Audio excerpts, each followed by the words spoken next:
Le musée de Villèle voit plus grand et plus loin.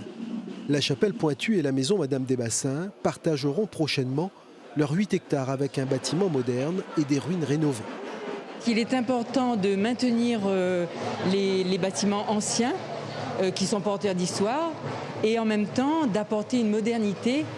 Ces bâtiments nouveaux permettront de tripler les surfaces construites pour atteindre quelques 3000 mètres carrés. Je pense que c'est un beau projet et il ne faut pas oublier ce qui s'est passé ici à l'île de la Réunion avec l'esclavage et toute l'histoire qu'il y a eu autour.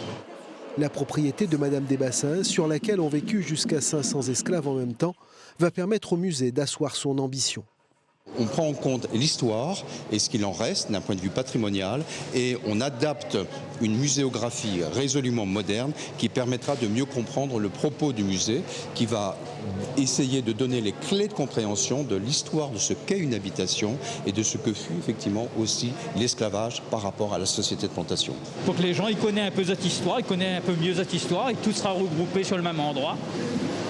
Les acquisitions et le travail scientifique sont en cours pour offrir à ce futur musée les objets et les supports qui nourriront la mémoire.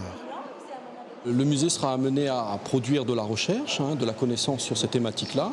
Et un des premiers éléments de cette production de recherche, vous en avez un exemple là à travers l'Atlas de l'habitation et de l'esclavage, qui nous permettra de rassembler au sein d'un atlas l'ensemble de la documentation et de la recherche disponible sur ces différentes thématiques. Le musée de Villèle accueille jusqu'à 45 000 visiteurs par an.